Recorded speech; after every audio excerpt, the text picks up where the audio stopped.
while we talk to Jayne. Oh, when I did the practice run with Jayne, she was, the sun was setting where you are, and now it's all dark. Tell us where you are, Jayne. Yes, I'm in Turkish, which is on the Bodrum peninsula in Turkey, and I'm at Azure Retreats. Cool. And tell us, how hot is it there in degrees? Right now, we're having really strange, freakish weather, and it's about 24 degrees. It's actually probably cooler than the UK. It is. And then what does it get to in the summer? Is it beautifully hot? Well, strangely enough, Laura, this summer's been the complete polar opposite. What it usually is, it was cool in May, and we expect it to be about 37, 40 degrees, 35, 40 degrees. Now, it's just not happened this year, which is good. Oh, we definitely need to go there because we're going to get up to that in the UK this week, I think. We're going to get up to sort of 35, 36 degrees, apparently. I'm not sure if we can cope with that. No, no, that's as bad as snow. So tell us what took you out there initially? Why did you up sticks and move? Bereavement, actually. It was bereavement that brought me out here. I lost my husband. He was 42, very heavy drinker, and he had a massive heart attack. And it was bereavement. I wanted to get away from everything. I wanted to get away from all the memories. We've been together a long time. So, and we'd always planned to move abroad. Initially I went to Spain, but that didn't work out for me. The turnover of people was very quick. Within 12 months, I watched people destroying their own lives. You know, that like they're on holiday when they live in when they move abroad. They're not on holiday, it's life. You have to sort of monitor yourself and what you do. And the turnover was too quick. And a friend of mine said to me, why don't you look at Turkey? Well, I think I've been here once when I was a kid. And I came here and I was here for a couple of weeks. And I walked into somebody that I knew and I've not seen for about 15 years. And I thought, well, this is fate. Wow. She used to be a really good friend, but because of mobiles and changing jobs and things, we lost touch with each other. So I already knew somebody and I just stayed. But I was a heavy drinker, and being a heavy drinker in a country like this where everybody's on holiday all the time, I opened a bar. And things kind of spun out of control then. Slowly, so tell us, 40 years. Yeah, and so how did you notice that it was really spinning out of control, and what provoked you to change? The anxiety got out. I wasn't running the business properly, even though it was an incredibly successful business, because it was a very happy bar, because the boss was always very happy, and overly generous. But it's like my dad was when he ran a bar. Yeah. Oh, well, there you go. Yeah, you recognize it. Yeah, you recognize absolutely. It. Yeah, yeah. He was a great host, but it took for my son became ill quite suddenly, and he was diagnosed with lymphoma. And I had to go back to the UK, and that's when the whole world came crashing down. I mean, he's fine, it's clear, he's all good, he's fixed now. But that was it. And I just couldn't cope. I just couldn't cope with anything. I couldn't cope with the simplest of things, like hospital appointments, chemotherapy, things like that. My sister had to step in a lot because I was just a mess. I was an absolute mess. I didn't realise how far it had got. And what did it take for you to change then? What did you do? What were your first steps? Well, it took a while. There was a lot of day ones, an awful lot of day ones. But my anxiety levels had run just completely out of control. What was my friend was like my worst enemy now. I was waking up at 3 a.m. with irrational thoughts. I was worried about my son. I'd have to leave my business. I just couldn't cope with anything at all. And it was never a rock bottom. There was never a, this is really dreadful. I've done this and it's really dreadful. But everything was just totally out of control. Yeah, is that everything together? I think for many of us, there's never a rock bottom. But what it is a continual chaoticness, I would say, that begins to enter your life. Yeah. And I think like me, there began to get a point that I realized that if I carried on like this, I would get more and more chaotic, and I would be one of those people that you saw who had completely lost everything if I carried on that way. So, Yeah. and for you, clearly a family emergency put that into stark relief. Yes, it did. Yes, it did. Yeah. Yeah. It's really interesting. And I'm also really interested that you had lots of day ones, but you've still finally got there, because that happens a lot in Club Soda. And I don't think it matters how many day ones you have. It's about how much you keep on trying, because there is a goal that you're trying to get to, and you're still committed to that goal. And you do get there in the end. Do you feel that too? Yeah, I do. And I think also the longer in between the day ones, when you have another Absolutely. day one, it serves as a reminder of how bad you feel. I mean, if you can just get away with a day one or maybe 2 days, of how bad you feel, how rotten it feels, how your hangover feels, how you can't function.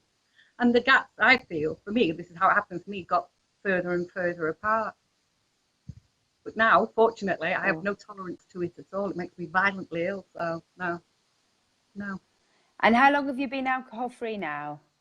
About 18 months, which isn't long, but that, Well done. yeah. It's not That's anything I long. intend to return to. No, absolutely. You've got that commitment and that focus. Yeah. So tell us why you set up Azure Retreats. We've had Clemmy on before, who's the doctor that works with you on the retreats. Tell us a little bit more about Azure Retreats and why you opened up this space for everyone. Well, we wanted to change. I wanted to get out of the business, the alcohol business altogether, because I wasn't going to live that long if I didn't. I couldn't work in a bar anymore. My good friend here, Michelle, she ran sort of a quite nice bistro. She was sick of the involvement with alcohol. You know, people are all very jolly when they've had a couple of glasses of wine, but especially when they're on holiday and they don't have to worry about getting up for work. They're also a nightmare to get out through the door so she can close, you know. And her partner ran a nightclub. So we were all involved in the same business and we'd all had enough. So we thought that it was time for a change, and quite a radical one. So we thought about opening a wellness retreat, which sounded like a crazy idea because it was just completely out of our comfort zone. But we all know what we don't like, and we've got standards. And we knew what we wanted. So we all put our heads together, and this is what we came up with. An alcohol-free. There is no bar. There is no license in this place. And that's, you know, that's how we like it. It's yoga, wellness. Somewhere, I was always a solo traveller, well, for a long time. And I hate solo supplements. I run a lot of other retreats as well, body positivity for plus size, who don't feel quite so comfortable, you know, in their own skin. So we run retreats for those here as well. And they have like body confidence workshops, and they have a lot of photography done with this, you know, and they're amazing transformational weeks. We do different weeks with different groups of people, all who, it's all about me, where I wanted to be, where I couldn't find, this is what we did. And it's like a home from home.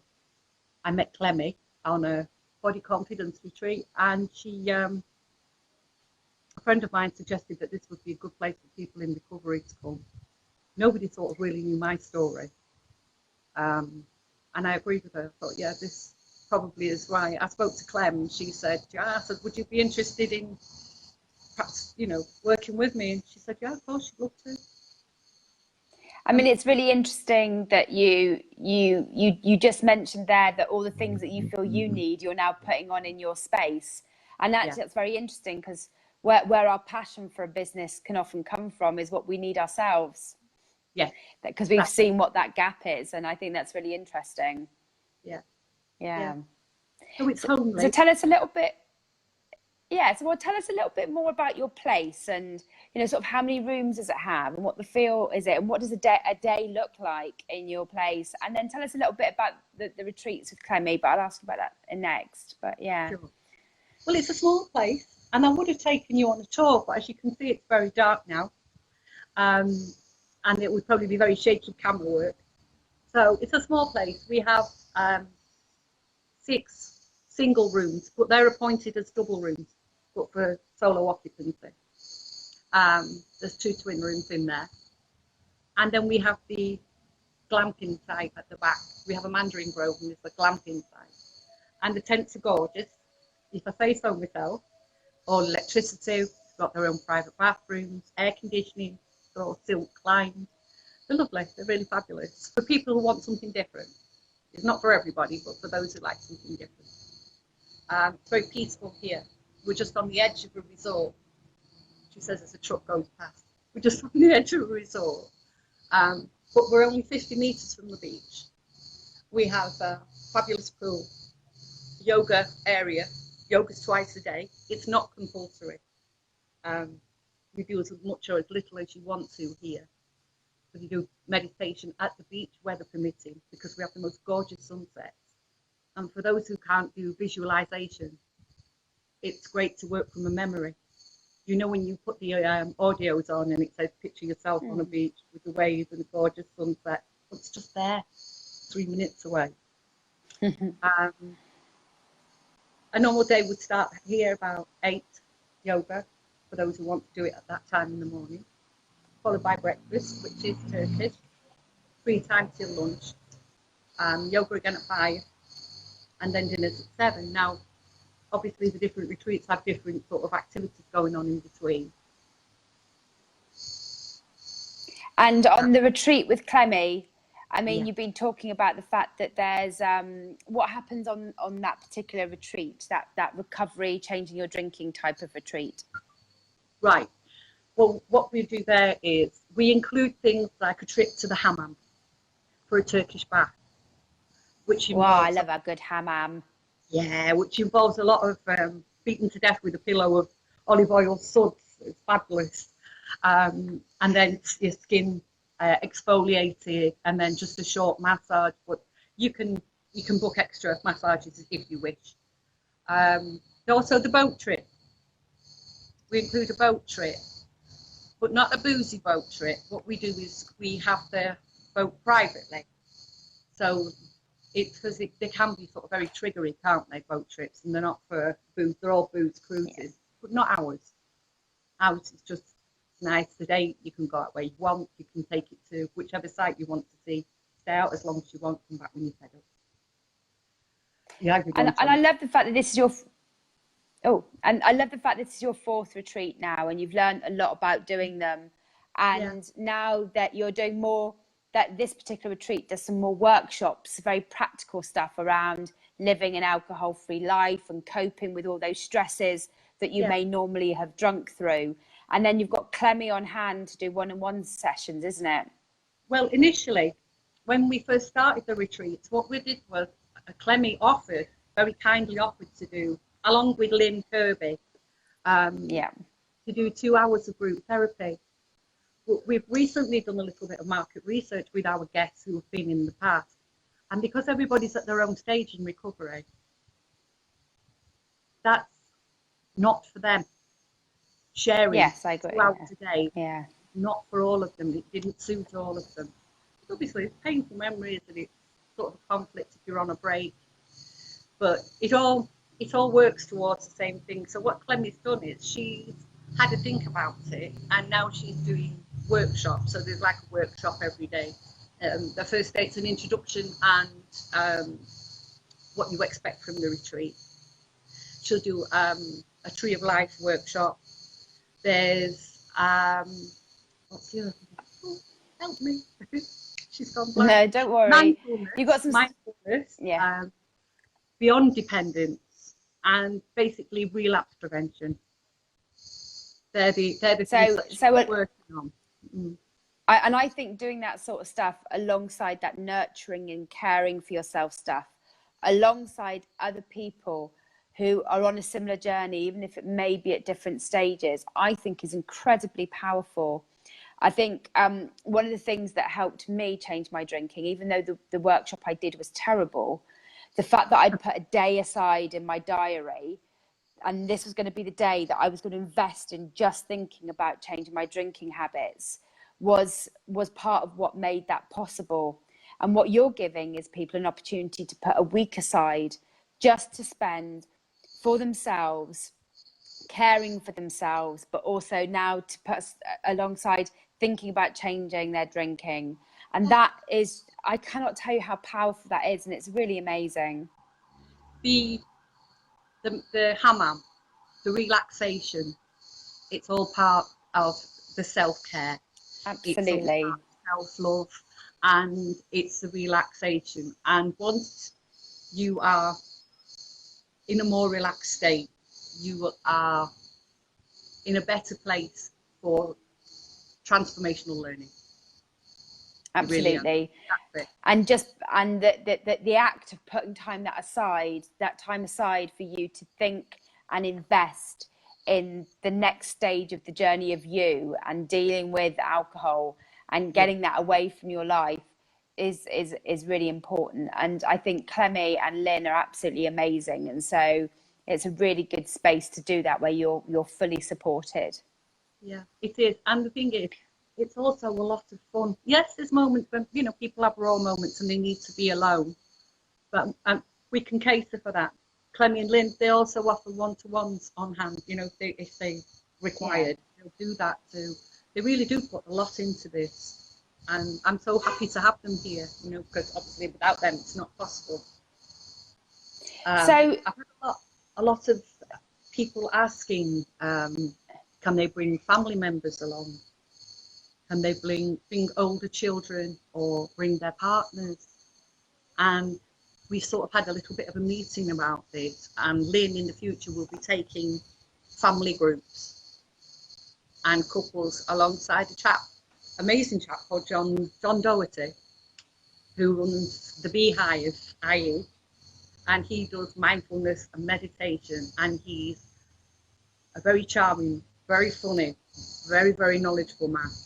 Yeah, fabulous. Cool. That's what they do. I love how it's developing and growing. So if I just come back to you a minute then, so you started all of these retreats before you gave up drinking. Would that be right to say? No, I had given up more or less. I was bouncing in and out at the time, but this helped me too. Yeah.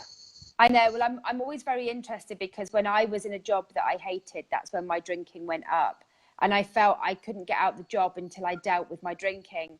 But actually, it took me moving job to deal with my drinking. It's not the way around that you think.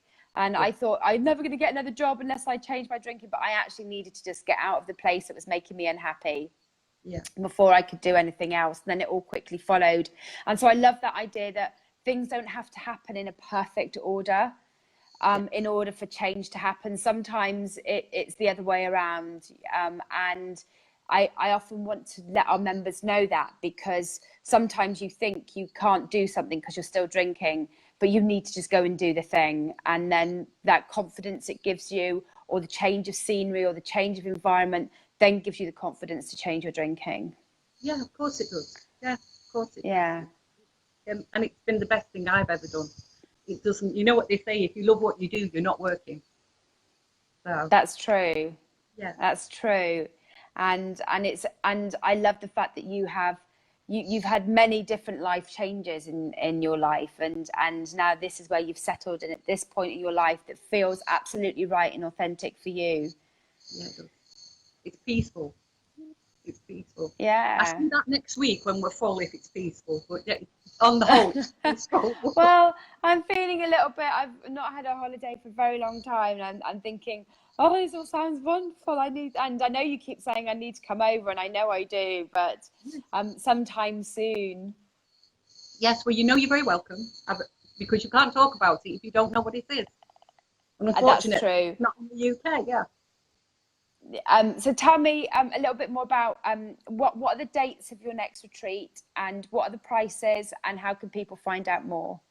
Okay, the next retreat we're holding is on the 7th of September until the 14th. It's 7 nights and it's £700. That doesn't include flights, but that's practically everything else included. That's It's not actually an really very good. It's full board. So we do airport transfers, that's included. It's breakfast, lunch, dinner, drinks with meals. There's teas and coffees and, you know, all available all the time, 24 hours for the people that are up at night and wandering about, and there's a lot of them. They, yeah, the activities are included, obviously all the therapy and all the workshops, and just not the flights. That's it.